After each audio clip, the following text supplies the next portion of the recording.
Welcome to a Friday night edition of Novara Live on a very big news day. The chair of the BBC has resigned after, can we call it a damning report? I don't know. The chair of the BBC wants to think it wasn't a big deal and he's just being very honourable. But that's what we'll be discussing. I'm joined by Bastani. As I say, we're going to be talking about the BBC controversy. We're talking about why some people are saying we should get poorer when the luxury industries are booming. And I speak to an excellent guest about Rishi Sunak meeting with Italy's far-right Prime Minister. Richard Sharp has resigned as chair of the BBC. It comes after an official report found he broke rules on public appointments by creating a potential perceived conflict of interest. That was because Sharp had failed to declare that he had helped facilitate a loan for Boris Johnson, the then Prime Minister who appointed him. Explaining his decision to resign, Richard Sharp released this statement. Mr. Heppenstall's view is that while I did breach the governance code for public appointments, he states very clearly that a breach does not necessarily invalidate an appointment. Indeed, I've always maintained the breach was inadvertent and not material, which the facts he lays out substantiate. The Secretary of State has consulted with the BBC board, who support that view. Nevertheless, I have decided that it is right to prioritise the interest of the BBC. I feel that this matter may well be a distraction from the corporation's good work were I to remain in post until the end of my term. I have, therefore, this morning, resigned as the BBC chair to the Secretary of State and to the board. What a very honourable posh man. I don't think I've really done anything wrong, but because I want to protect the institution of the BBC, I have decided that I will do the incredibly honourable thing and I will resign, even though I've basically been vindicated. That's what I got from that. The resignation is double-edged for the Labour Party. They had called for Sharp to go, so can claim this as a scalp, someone they've taken out. But it also means that Sunak will be in charge of finding Sharp's replacement. And whoever gets the job as BBC chair will have a full 4-year term. And that means that if Labour win an election next year, they will be deprived of an opportunity to pick a new chair until 2027. Probably for that reason, they want the appointment process for the new chair to be more independent than it has been in the past. This was Shadow Secretary of Culture, Lucy Powell, speaking earlier today. We do have to have some democratic oversight to these positions, but we also have to ensure that the process that is arrived at is not only independent, but seen as being independent. There were some other criticisms about the process in this report. For example, that government ministers and advisors throughout the appointment of Richard Sharp made it very clear to the media and others who their preferred candidate was for this job, thereby clearing the field of anybody else who might have applied for this position. And the report today recommends that sort of behaviour stops. It makes some other recommendations as well about enhancing and strengthening this process. But I think the government should be going further on that, really, so that it can provide that reassurance to licence fee payers, to the vast majority of the British public, that this process is independent. We get the best person for the job. Yes, of course, the government of the day probably has to sign off that at the end of the process, but they shouldn't be going out to their very cosy network of mates to get one of them to apply, clearing the field of everybody else, and then rubber stamping them getting the job at the end. You know, we've got to see an end to that process, and that's why I've set up an independent review panel to advise Labour so that how we can not do that ourselves. So panels and reviews are normally just a way an opposition party can avoid committing to actually changing anything when in power. So they say now, I'll do this independent panel. When we get into power, maybe we will keep the right to choose this guy. Anyway, in Powell's defence, she still, even if it was vague, offered a much clearer answer than that offered by Rishi Sunak. Should his replacement be a non-political appointment? And are you sick and tired of clearing up Boris Johnson's mess? You know, what I'm doing is focus on delivering for the British people. That's what I'm here talking about today in Scotland, how we can work constructively with the Scottish government to deliver for the people of Scotland. Just this week, almost 750,000 Scottish people received direct financial support with the help with the cost of living, the most vulnerable in our society. When I was last here, we announced the creation of 2 new free ports. They're going to create jobs and attract investment here in Scotland. That's what I'm focused focused on doing, delivering for the people of Scotland and the rest of the UK. But should the next person not be a non-political appointment? As I said, right now I'm focused on talking to the people here in Scotland about what we're doing to deliver for them, most of all the cost of living. That's not the answer to my question, Prime Minister. Well, should the next person be a non-political appointment? We're jumping ahead of it. There's an established appointments process for all these things, and it will be right that we turn to that when the time is right. But right now I'm here talking to the people in Scotland about what we're doing to deliver for them. So obviously Rishi Sunak, I only want to talk about Scotland. Very, very decent, reasonable. Cost of living crisis in Scotland, very, very important. He did add, though, there is a process and we will follow it, meaning I am going to choose the next chair of the BBC, essentially. Aaron, what do you make of this story? Any surprises today that the chair resigned? What's the significance of it? Yeah, it's interesting that his resignation comes so soon after Raab, which is partly coincidental, obviously, because Raab was responding to a report in regard to bullying in the workplace a week ago now. And it was a very Raabian tactic. You kind of get ahead of it slightly by resigning and saying you've actually done nothing wrong, which obviously I think to the outside person looking in with perhaps not really any deeper understanding of the situation, they would think, well, if you have nothing to worry about, you've done nothing wrong, you probably shouldn't resign. So yes, this whole posh thing of falling on my sword to save the institution, well, perhaps you shouldn't have taken the job in the first place after having financial dealings with the Prime Minister. We'll talk in a moment about the nature of how these people are appointed and the political nature of that appointment process. I would quickly say, though, Michael, I think any appointment process is political. You will clearly have somebody at the top of the BBC. You will clearly have various people in senior positions in a public service broadcaster who will have certain political prejudices and biases. And even if they're immensely objective, they will have certain backgrounds. They might have been a Labour student or a Conservative activist at university. They might not even agree with the views they previously held, but to somebody else in the public, that might disqualify them as being, politically impartial and somebody who's appropriate for such a position. So I think we're on very, very sensitive terrain here with regards to that. We'll talk about that more.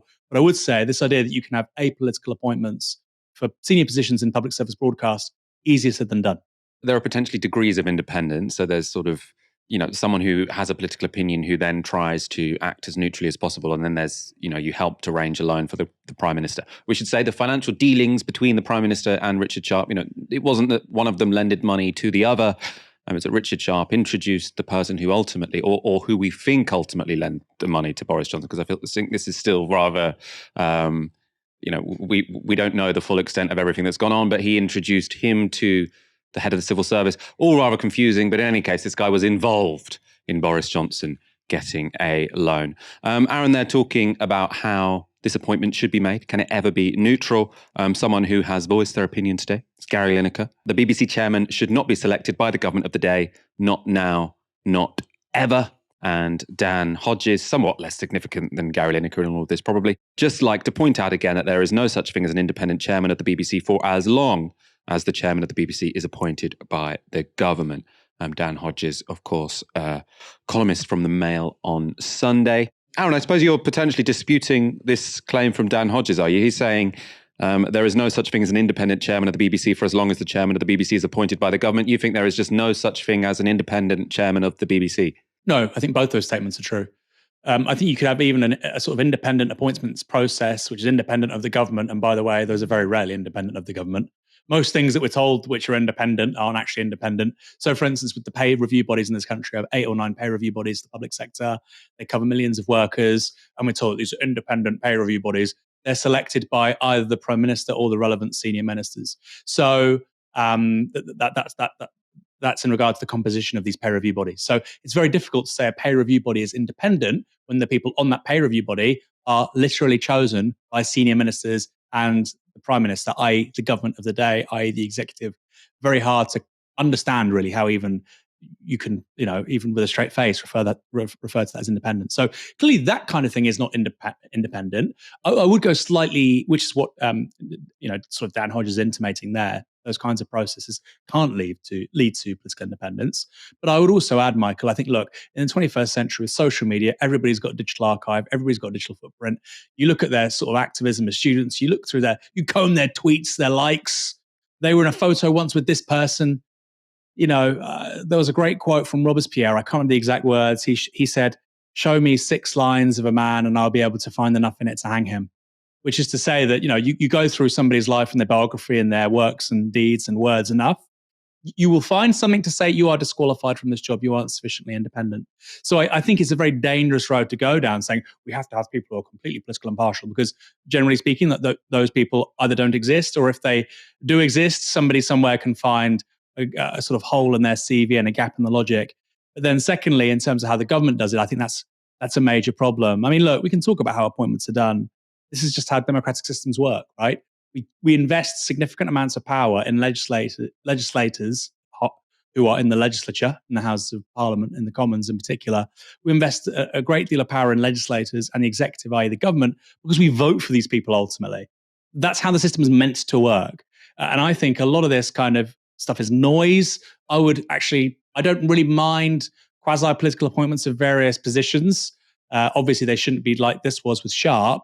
But I think, if we democratize our political system, if we have PR, if we make our executive far more accountable to the legislature, if we have an elected second chamber, if we distribute power in a more polyarchical sense rather than concentrating it in a small group of people in the cabinet, in Westminster, in Downing Street, I think that's the big fix really for a lot of political dysfunction in this country. So the idea that, we'll just keep things the same, but we're going to pretend that we appoint really independent people everywhere, I sort of don't buy it.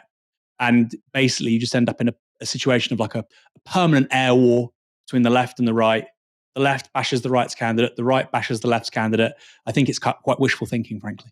I think where I definitely do agree with you is that the thing I find most ridiculous and frustrating when it comes to, there are many things, but one of them in British politics especially, is how there are so many roles where it's just literally the government picks the person but then puts independent in front of their name.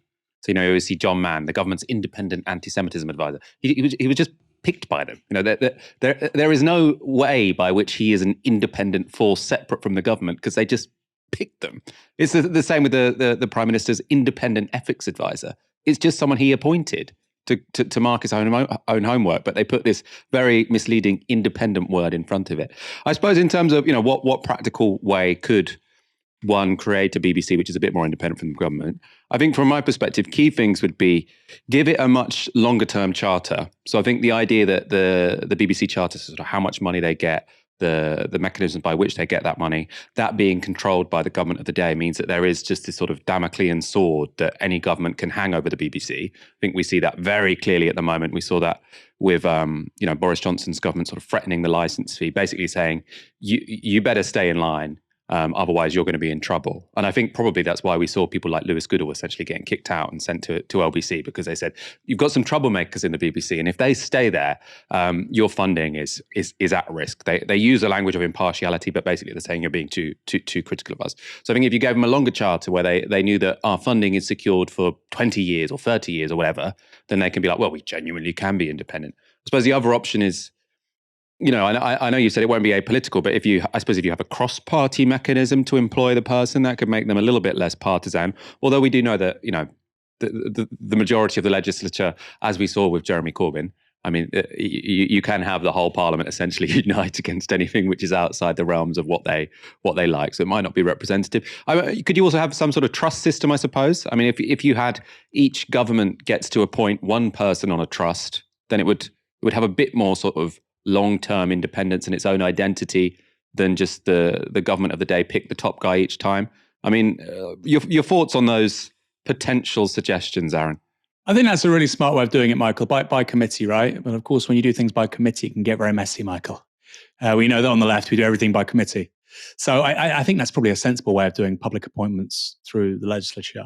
Of course, the point is, again, though, Michael, just to repeat what I said earlier on, that is accountable and transparent precisely because you have democratically elected legislators choosing the person who should head up the BBC. And that's a really key point. The idea that it would be a group of people who are chosen by, a bit like the Lords. There's an independent panel and they appoint a panel, which appoints a panel, and they choose the person who's the chairman of the BBC. I just think, this is crap. That's not how democracy is supposed to work. Then quickly, Michael, the converse to this was not a converse, but it's a similar sort of rhetorical tactic is, independent. Like you said, my independent ethics advisor. Another one I love of these, Michael, is controversial. If you want to immediately discredit somebody, let's say I'm writing about Ed Davey, the least controversial person in politics, right? Leader of the Liberal Democrats. Basically, nobody's heard of the guy. Caroline Lucas, whose party has one MP in Parliament, is more widely known. If I write an article, I put controversial Liberal Democrat MP Ed Davey. What's he controversial about? That's not good. Oh, maybe he's not a nice chap. Yeah, it's one of those words that's just sort of, it's like confetti in British politics. And more often than not, it doesn't mean what it's meant to mean. If you use it enough, then people say, well, why? If you say, well, why are they calling you controversial? I mean, again, it's sort of like the Labour example. If this many people are saying he's a Russian spy, maybe he is a Russian spy. I mean, obviously they use that more with anti-Semitism than Russian spies. But this idea, if everyone's saying it, surely there must be something there. And then you can sort of create something out of nothing. Rishi Sunak has met with the far-right Prime Minister of Italy, and the two leaders got on like a house on fire. I wanted to pay tribute to you for your very careful handling of the Italian economy, which has brought stability in uncertain times. And I think the values between our two countries are very aligned, which is why we can work so well together on shared challenges, whether it's responding to Putin's illegal invasion in Ukraine, where again I pay tribute to your leadership, but also tackling illegal migration, which is something that is common to both of us. Tackling traffickers and illegal migration is something that your government is doing very well. I'm following your work. Yes, I do absolutely agree with your work. And I think there are many things that we can do together. For the problem we have to face is the external dimension. It regards European Union and posing this problem, but I think UK can help on this work a lot. Of course, Giorgia Meloni's Brothers of Italy party comes out of the neo-fascist tradition in Italy, so her praise of Sunak's approach to migration should raise alarm bells. But Fraser Nelson in The Telegraph has told us not to worry. So he said, Giorgia Meloni, Italy's far-right PM, doesn't seem so dangerous after all. He says Rishi Sunak has an ally in the Italian leader who has proven surprisingly moderate in government. So nothing to be worried about there. Is Fraser Nelson right, though? Should we relax about the Brothers of Italy and Giorgia Meloni? I'm joined now by David Broder, Jacobin Europe editor and author of Mussolini's Grandchildren, Fascism in Contemporary Italy. How extreme is Giorgia Meloni? Giorgia Meloni is undoubtedly a far-right politician. I also read the article you mentioned by Fraser Nelson yesterday in The Telegraph, who said kind of, oh, well, maybe 5 years ago, Giorgia Meloni used to talk about ethnic substitution, so used to talk about great replacement theory, the conspiracy supposedly headed by usurers and speculators and Marxists to replace the white Italian population with immigrants. But Fraser Nelson said, well, maybe she doesn't really talk about that much anymore, so what's to worry? So I think his piece is kind of denying really that the far right could exist, and just says, well, anyone calling people fascists, that's just the alarmist left. But I think that what she represents really is a radicalization of the right, in which parties like the UK Tories are increasingly happy to have warm relations with parties from a fascist and collaborationist background, ones that promote things like great replacement theory, an obsession with civilizational decline, and the fight against it.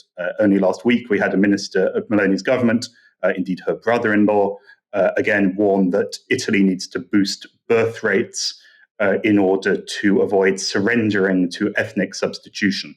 So I think the extremism of the party, it's not a return to the 1930s. As you say, I have a book called Mussolini's Grandchildren. It's not called Mussolini's Clones. But we are seeing a party which is obsessed with the idea of the threats to the homogenous Italian nation, the destruction of the family, and the supposed conspiracy of finance and Marxists to bring that about. So I think in that sense, we can, of course, say that it is a radicalization on the right. We're still talking in the realms of language, though, aren't we, and discourse? So you're sort of talking about how the discourse is more extreme than what we're used to. It's a sort of fascistic way of speaking they have. Has it translated into policy? I mean, are there sort of policies you can point to of the current Italian government and you say, oh, that's a bit fascist? One thing which very much isn't just rhetoric, is the fact that the children of immigrants who are born in Italy aren't entitled to Italian citizenship, and it's actually very hard for them to get citizenship. And that's because of the Italian right's successful resistance against the principle. It was discussed 5 years ago. So they've successfully resisted that. We've also seen the current Italian government so far, of course, this party has been in office before with the Lega under Salvini and together with Berlusconi, of course. So just to take the last few months, we've seen it strip back the special protection, allowing asylum seekers to remain in Italy. And at the same time, it's probably one of the most radical things it's done, isn't just in the field of migration and so on, but it's actually got rid of unemployment benefits. So since 2019, Italy has had a citizen's income, so-called, which is like a bit like JSA in Britain, and the government has announced it's going to abolish that. It's legislated that. It's already started to happen, and from 1st of January, that will no longer exist. Apart from its properly sort of fascistic roots, this is a party that basically upholds sort of bootstraps and indeed even Reaganite economics, and has a kind of culture war against the so-called lazy, unemployed young people and so on. So the getting rid of unemployment benefits, in the clip you played, Sunak was very kind of chummy with Meloni, praising her also for bringing Italy to a sort of difficult economic phase, difficult period of instability.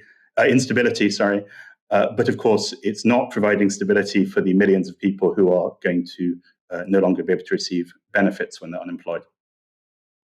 I didn't realize that. So zero unemployment benefits, none at all. So what's going to happen to people? I mean, because I think Italy also has quite high unemployment rates. Like, are people just going to be completely destitute? Is there some other support mechanism that's going to exist? Well, there's the family, of course, is one support mechanism. The other is they'll probably introduce some form of workfare. I mentioned Lollobrigida. In fact, I didn't say him by name, but he's the agriculture minister, who's Meloni's brother-in-law. And it's interesting, actually, the way he puts it really does link together the issue of unemployment and the so-called lazy people who don't want to get a job and immigration. He gave a speech 2 weeks ago where he said that unemployed people who are receiving benefits now should be doing farm work, because they might think that, well, we can just import slaves, as he said, to do the jobs instead. But instead, Italians should be doing it. So the party doesn't just say, well, foreigners are coming and taking our jobs. It's also saying it's the fault of lazy Italians who want to be paid too much, who are therefore creating a demand for immigration. So I think what they're talking about now is to introduce some sort of workfare, and also to make the unemployment benefits that do exist only available to people with kind of specific health conditions and so on. In Britain at the moment, we obviously have this sort of enormous controversy about small boats crossing the Channel. I mean, that's kind of old hat in Italy, right? So there's been many more people arriving in Italy for a much longer period of time by boat via the Mediterranean. I think, the political problem this poses is that it's very visible and governments can really sort of mobilize an emotive response to this. I mean, is there anything from the recent history of sort of Italy on this issue that you think people in Britain could learn? What can we take from the experience of Italy in terms of how progressives, let's say, should respond to the politics of small boats? It should certainly be said that in Italy, so-called centre-left governments have also pursued a repressive policy towards migration. It's not only the far right doing it. Of course, it's partly because of their political pressure, even when they're in opposition. So, for example, if we think of of course, Britain has its plan to send asylum seekers and other migrants to Rwanda. But Italy has this relationship with Libya and with sort of North African regimes who are meant to police migration to suppress it on their behalf. In Italy, the kind of debate around immigration has moved very far towards this idea that it's actually kind of humanitarian to stop the boats even trying to set off. The Meloni government has started this kind of, or resumed this sort of war on so-called people smugglers, and they're trying to frame it as an issue of people smugglers are exploiting migrants and putting them in danger. There was an interesting report in January which showed that of the people who have been sort of arrested in Italy as people smugglers, most of them were just kind of ordinary migrants who were sort of put in charge of a dinghy at the last minute, this kind of thing. So I think for the left or progressives, as you say, it's very important to resist this kind of false humanitarianism, and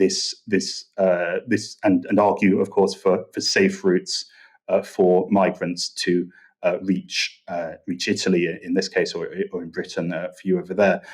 Of course, the Italian government hasn't actually made its own the Rwanda policy, and in the Fraser Nelson article you mentioned, he kind of says, well, who's to say which is more moderate and so on.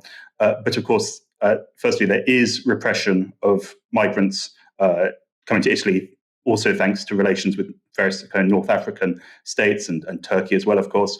And only today, Meloni said that the British policy on Rwanda shouldn't even be called deporting people, because how can you deport someone who's an illegal immigrant? So the very fact that they're illegal means that they can't be deported. So I think in the Italian case, of course, there's this sort of specific tie with this language of ethnic substitution, great replacement theory type ideas, which seem less prominent in British politics. But of course, they could also take root there, I'm sure. You need to accept getting poorer. That was the message this week from Hugh Pill, the chief economist of the Bank of England. He told a podcast from the Columbia Law School in the United States this: somehow in the UK, someone needs to accept that they're worse off and stop trying to maintain their real spending power by bidding up prices, whether higher wages or passing the energy cost through onto customers, etc.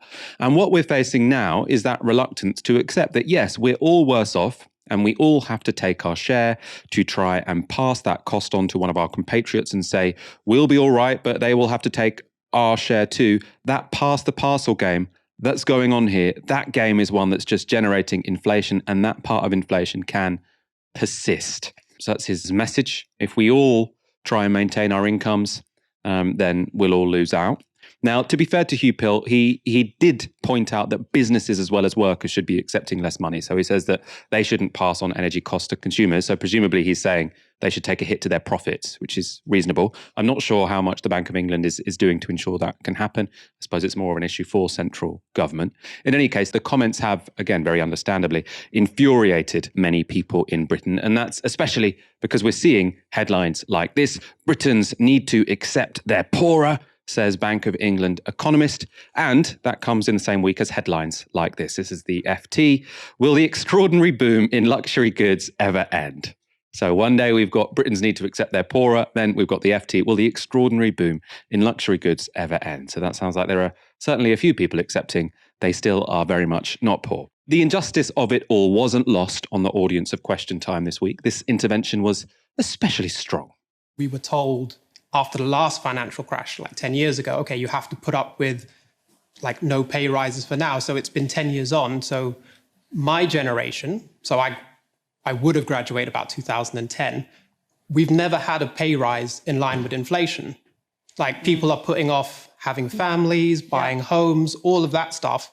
And when you look, I think the other part of it is looking at the consequences of these political decisions. So if, for example, you put the burden of tax on those who are the most vulnerable, they are going to have to choose between doing very extreme things like, do I buy my medication? Do I buy food? If you put the tax burden on the very rich, it's like, okay, I have a slightly smaller bank balance at the end of the year, but you're still rich. You're still a billionaire. And the other thing I'd like to say, when I say rich, I don't mean people who are on like 100,000, 200,000. We're talking about the people who have billions. Like you have people in this country who have billions. You can never spend it in a lifetime. You can never spend it in 10 lifetimes. Like, why is it that you're then putting the burden on people who have no money? Like, it doesn't make sense.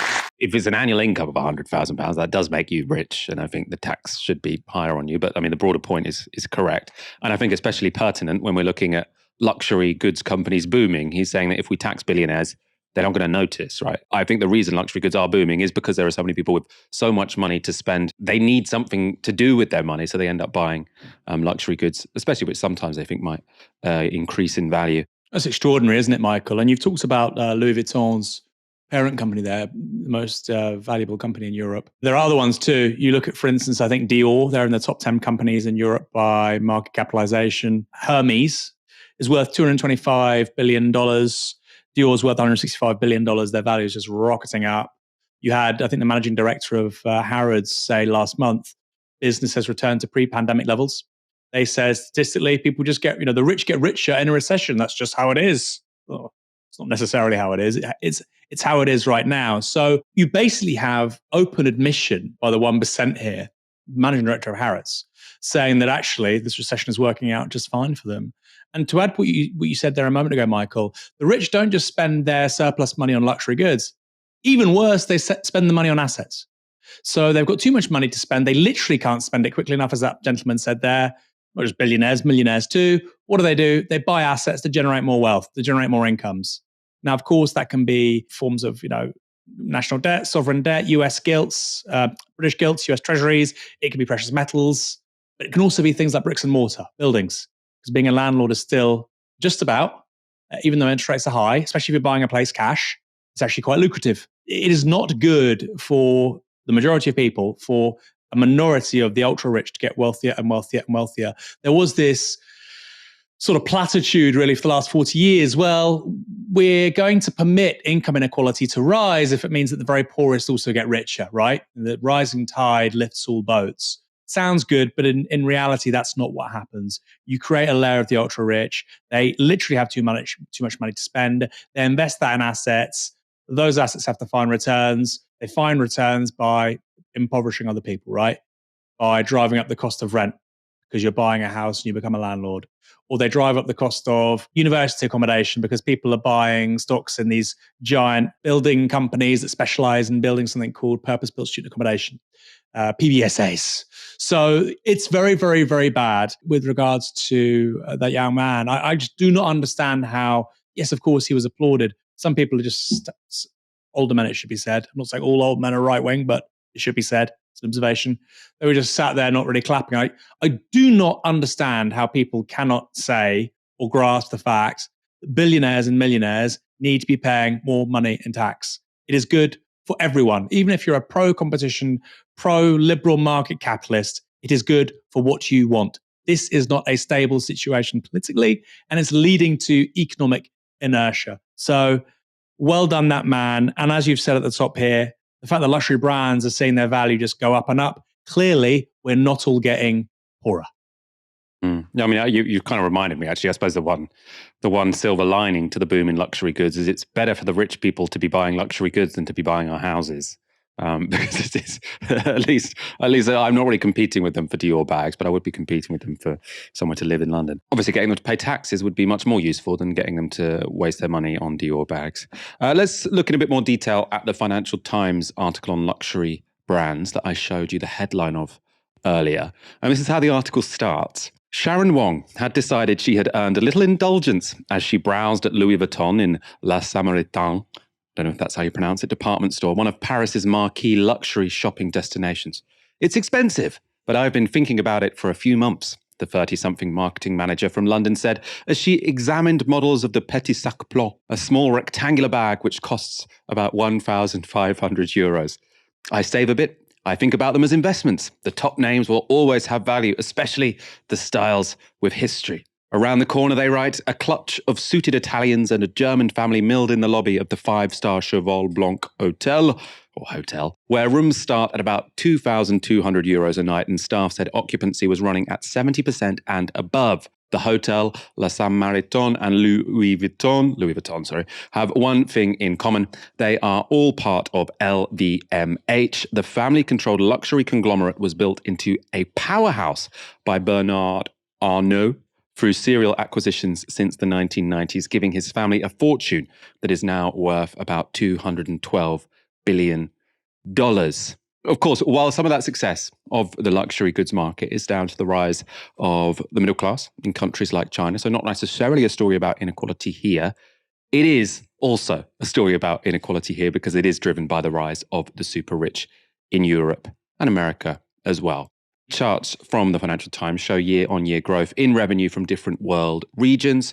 In the fourth chart, you can see the growth in Asia, excluding Japan. So this is mainly going to be China, really. You can see there's been sustained growth in demand above 10% a year. So you see, that would really boom. That would really sort of give a boost to those industries. In Europe, though, where we're supposedly facing a cost of living crisis, the growth in demand for luxuries is also huge. Let's zoom in on Europe now. You can see that throughout the 2010s, when the rest of us were suffering from austerity, there was sustained growth of between 5 and 10% a year in demand for luxury goods. That fell by 29% in 2020 during the lockdown, or the lockdowns across Europe. But the rebound was dramatic. So in 2021, revenue increased by 30%, so completely making up for the pandemic fall.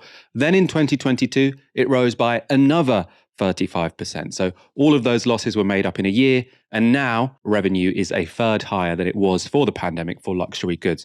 Aaron, the person whose analysis this really reminded me of was Gary Stevenson, who we've had on the show. You've done a brilliant interview with him on Downstream, who sort of talked a lot about how one of the big problems we have, one cause of inflation, is that during the pandemic, the wealthy sat on their cash, got very, very rich. They were sort of still collecting rent from the rest of us, but not spending their money. Now they have this huge pile of cash to spend. And essentially that seems to be what we're seeing here, doesn't it? Yeah, and it's hiding in plain sight, Michael. The Financial Times had to rename their weekly supplement from How to Spend It to HTSI because they realized how distasteful it was to have I love reading the Weekend FT. It's great journalism, some of it. Some of the columnists are awful, Janine Ganesh, Robert Shrimsley. But most of it's very good. The How to Spend It supplement had to literally be renamed because they understand the politics around that now are awful. The optics, as some people in marketing and branding like to say. You know, this idea that particularly centre-right politicians and Labour as well, let's be frank.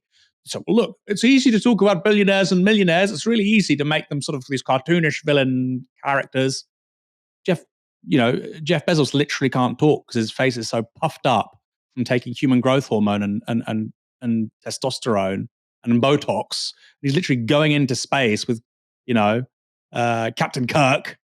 Of course he's cartoonish. Elon Musk is, of course, a very cartoonish character. So, no, when you say that there are evil, cartoonish billionaires and millionaires, they are, the avatars of our society. They do exist. And the idea that, oh, no, that's just the willful, whimsical imaginations of the left. Watch a TV program. Why do you think if there's no wealthy people, why do you think Succession is such a successful TV series? Or White Lotus? You think those people don't exist?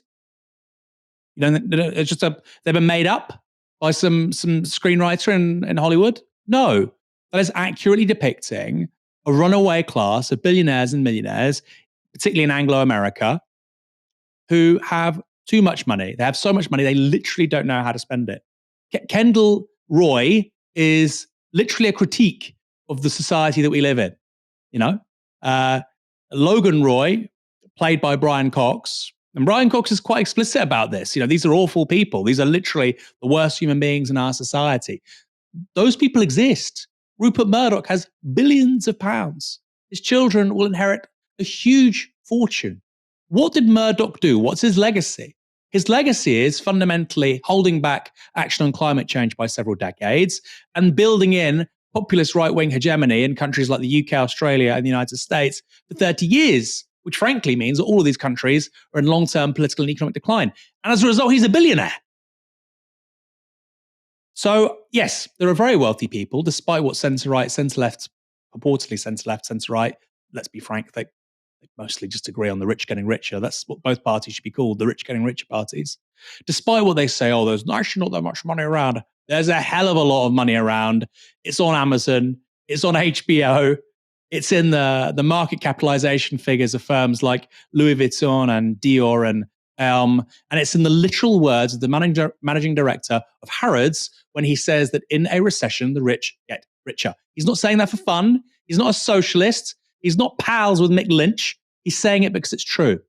Ever since Nick Clegg's betrayal on tuition fees, the Lib Dems have gained a reputation for dishonesty. And they still deserve it. For example, take a look at Layla Moran on Question Time this week, where she was talking a good talk on housing. In Oxford, we're seeing a lot of this. And what's happening is that young people just move out. They move away. They want to stay and start a family and then have their parents there so that they can be part of it and help look after the kids. They are putting off having children in the first place. Then they move far away. It's breaking our society that we're not getting this right. That was Layla Moran articulately explaining the problem of Britain's housing crisis. I totally agree with her. It was excellently put. The problem, across the country, the Lib Dems are making this crisis worse. Now, that's because Lib Dems are the ultimate NIMBYs. They win election campaigns by campaigning against anything being built. Now, the most dramatic example of this was the Chesham and Amersham by-election in 2021. This is how John Elledge explained that win for the Lib Dems in The New Statesman. The Lib Dems hadn't won by persuading the residents of affluent southeast Buckinghamshire of, say, the importance of liberal values.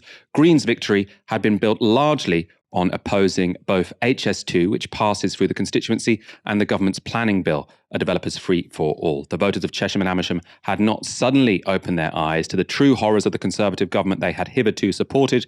The Lib Dems had won through weaponised NIMBYism. The Green there, not reference to the Green Party, but the surname of the candidate. Another Lib Dem MP, Sarah Olney, has campaigned to block new housing. Olney is the MP for the wealthy West London borough of Richmond, and she joined constituents who launched a campaign to stop the building of 2 housing blocks in the much poorer East London borough of Stratford. Now, the reason?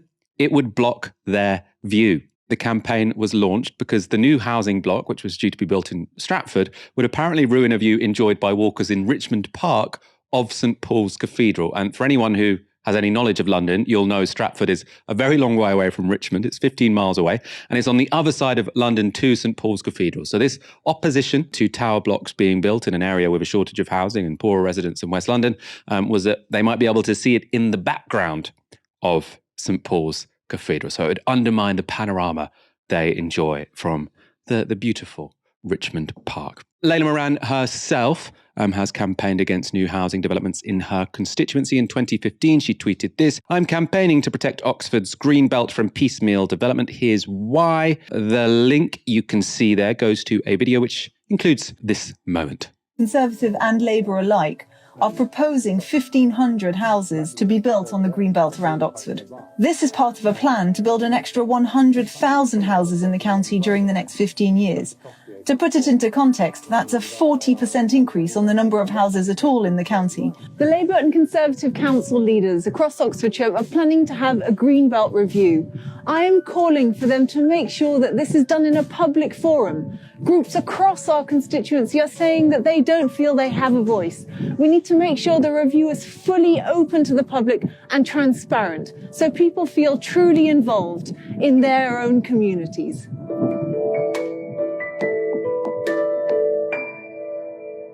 And the thing that's annoying there is obviously Layla Moran is not saying don't build any houses, because that would be too explicitly saying. We need to have complete transparency, complete democratic sort of input. And then obviously all the people in that video are saying don't build on the Greenbelt, right? Now, again, I'm not saying we should just get rid of all planning regulation and build over everything. But I do think we have a big problem where you have often very wealthy residents, often older residents in an area who say, we don't want any new development here. Now, she was, I think it'd be great if there were 40% more houses in Oxfordshire. I lived in Oxford for 3 or 4 years. Beautiful. It's so lovely being surrounded by fields. If you feel a little bit stressed, you can go for a run and you suddenly within about 10 minutes find yourself in the countryside. Great. But you don't need it in every direction, you know? There are very few people that get to live in such a wonderful place where there's sort of high employment, good educational opportunities, and then nice countryside around. So how about we give over a third of those fields to housing so other people can live there, instead of saying we need each and every single one of these fields to remain as they are. You know, the big view we saw there when she was saying we need to protect the Greenbelt was just a brown field. Like there would have been 12 next to it. I mean, you know, as I say, I always walk on Hackney Marshes in London. I'm so glad it's there. It's so important that everywhere has access to high quality green space, but not everywhere needs to be green space, especially when it's just the same fields that surround so many towns in Britain. We need to build more homes. More recently, Layla Moran has taken aim at proposals for a new reservoir in Oxfordshire. Here, the need for the proposed Abingdon mega reservoir is far from proven, and the environmental impacts of such a project don't seem to have been accounted for. This project must be halted immediately. No more reservoirs. Again, we talk so much on this show about sort of how we need to prepare ourselves for climate change, adaptation, as well as mitigation. Often that means we need to be very careful when it comes to our access to water. Yes, we need water companies to be fixing leaks, cleaning up rivers, but we're also going to need some more reservoirs, right? And it does seem to me that we have many MPs around the country, and especially the Lib Dems, because they're so passionate about local campaigning over national policy making, who just say no to everything. Aaron, am I being unfair? You're not. The Liberal Democrats are worse than the Conservative Party. They are worse. I know people watch this go, typical contrarian leftist. How could you say that? That's absurd. Let's get into the nuts and bolts. Why are they worse than the Conservative Party? First of all, I could talk about how the fact they operate basically with the default of misinformation when it comes to local and national elections. A default of misinformation. In Jacob Rees-Mogg's constituency, in the 2017 general election, the Tories got 53%, the Lib Dems got, I think, 8%. Labour came second with 30-something%. Ahead of the 2019 election, the Lib Dems are offering leaflets out to residents saying, we're 6 points behind the Tories. They're on 38%, we're on 32%. Where did they get that number from? They commissioned a poll from Survation with a question which broadly followed as this. If there were two political parties and a neck-and-neck race in this constituency, and it was the Liberal Democrats and the Tories, and nobody else could win, who would you vote for? And they put that on a leaflet. Now, if that was Donald Trump, or I would even say actually in this country, UKIP or the Brexit Party, the entire media would say this is fake news, it's lies, this is the leading edge of fascism. Because it's the Liberal Democrats, nobody cares. So that's the first thing, the misinformation.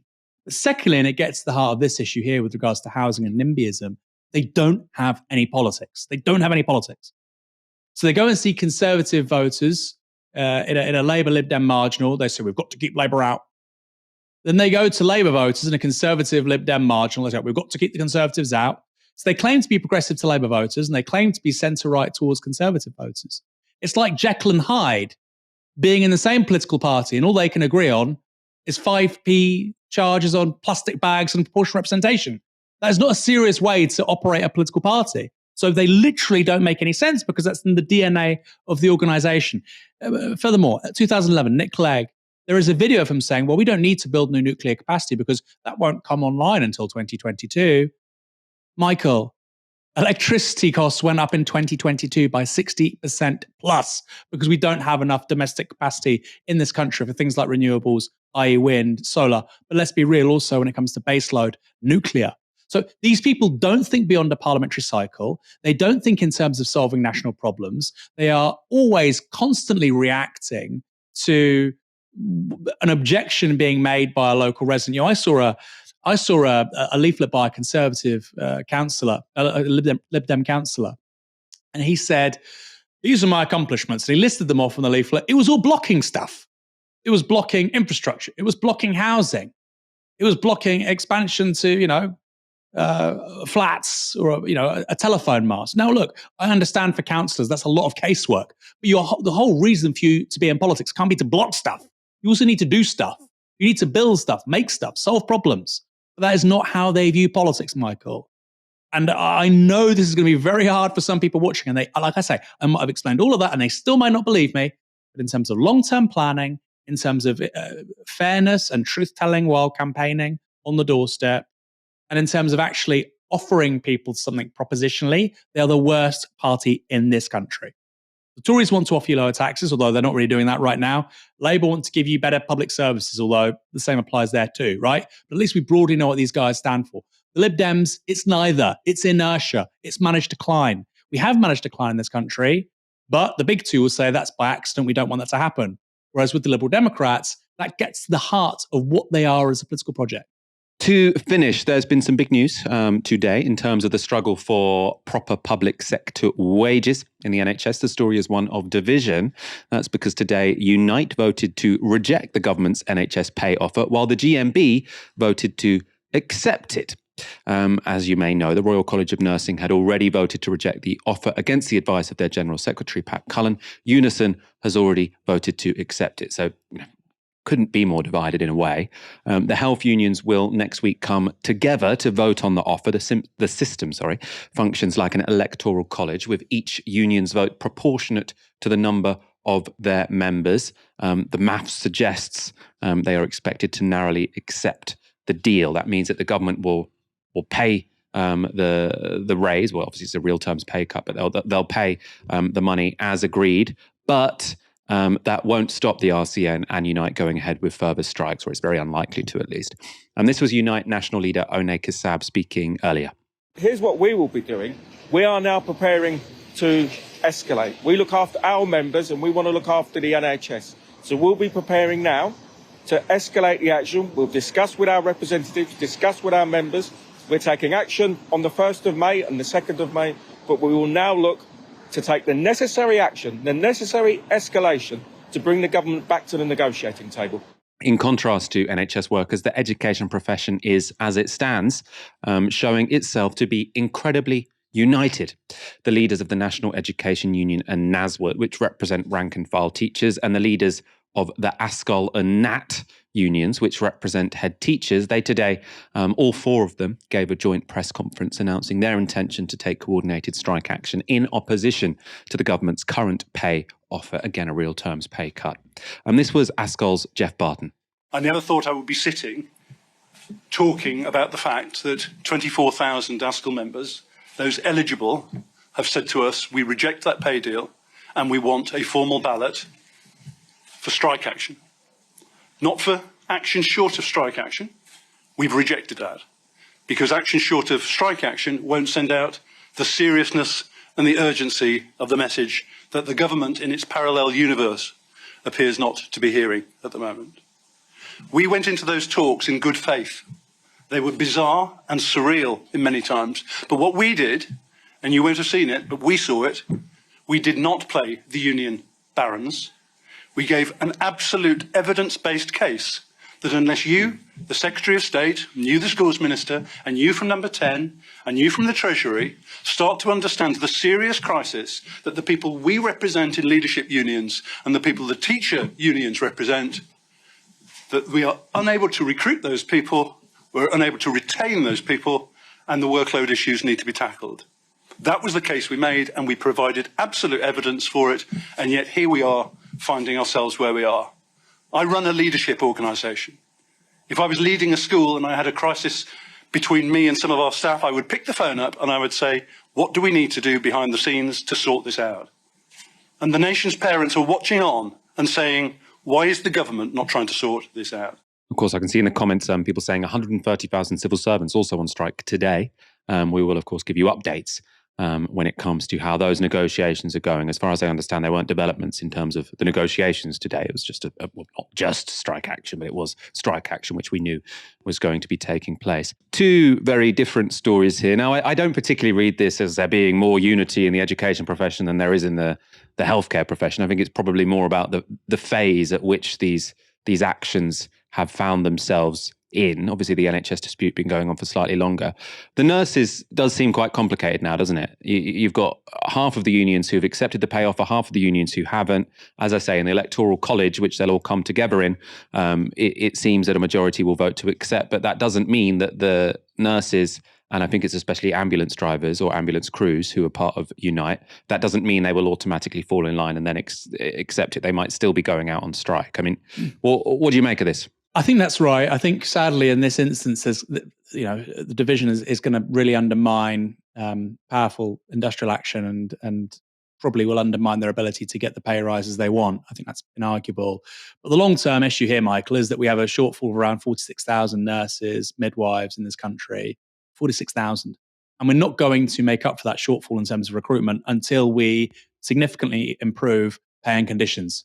So that might seem like a win for the government, but if they want a permanent crisis in the NHS and they want industrial action in the NHS every single year, and by the way, when that happens, people get more militant, workplaces become more densely unionized, people become more politicized, the people that vote no this time will probably vote yes next time.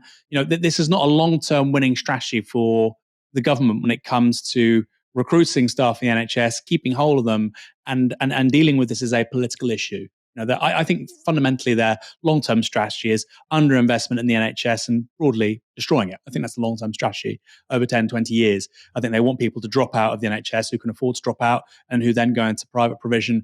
And gradually they want it to become more or less like a US-style public healthcare provision for the very poorest, which still has many, many, many gaps.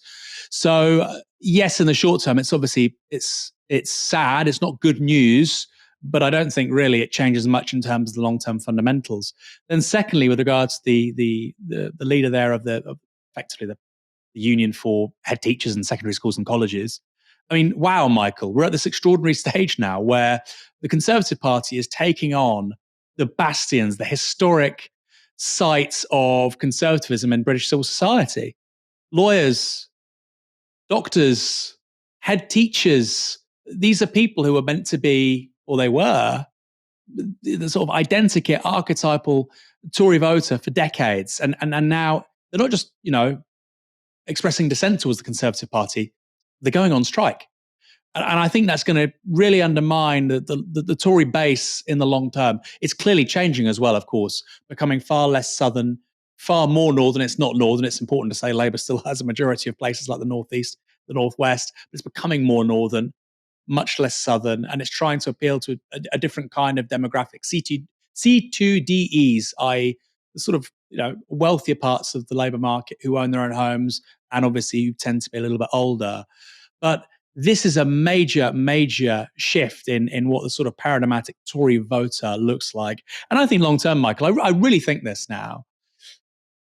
The trajectory we're on right now, I think, suggests to me that really, and Labour might not win the next election, it may be a hung parliament. I think they'll be the largest party. But fundamentally, the party of the sort of sensible establishment, centre-right managerial party in the UK, I think is going to be the Labour Party. The Tories may shift back to where they've come from. I don't think they will. I think they'll move further right on cultural issues while ignoring the kinds of people in civil society, like head teachers, who've really been the base of their vote. Interesting times, not particularly good for the Conservatives in the long term, but in the short term, of course, awful for organised labour and working people. I totally agree with that analysis of like the nurses' strike, especially because, in the short run, you've got the government say, yes, we successfully played divide and rule with the NHS workforce. That will demoralise them. It's like, what? I thought we had a staffing crisis in the NHS, and a victory is now that you've managed to divide and demoralise a workforce. So even the unions, which sort of accepted the pay deal, very close. I think in unison, it's sort of 56, 54, 50, my maths has gone now. It's been a long day. 56-44, is it? Very close vote. So you've got loads of people who are going to be going back to work saying, this sucks. I think the unions who are still going on strike, so the RCN, they are going to struggle, given that sort of the unity of NHS workforce is undermined. Yeah, the Tories can cheer that. But if you've managed to sort of defeat the nurses union and demoralise them back into the NHS, what kind of success is that? What kind of success is that? Let's go to a couple of comments just before we wrap up. With a $5 on the Super Chat. Spitting fire, I could do a weekly segment from Aaron highlighting Lib Dem lies. Also on Super Chat, Pancaking says, Aaron ought to tidy his bookcase. An activity for you this weekend. Aaron, thank you so much for joining me tonight. Michael, my pleasure. And I really mean it when I say the Liberal Democrats are the worst of the lot. I believe it after tonight's performance. Thanks everyone for watching this evening. On Sunday, do come back to this channel. Ash will be interviewing writer and poet Mohammed El-Kurd. Really, really exciting. And of course, that's about Palestine and how the media cover the struggle of Palestinians. And we've often done segments of Mohammed El-Kurd speaking to the mainstream media, and really, really powerful. So it's great to have him on Novara. That's here at 6 p.m. on Sunday. For now, you've been watching Novara Media. Good night.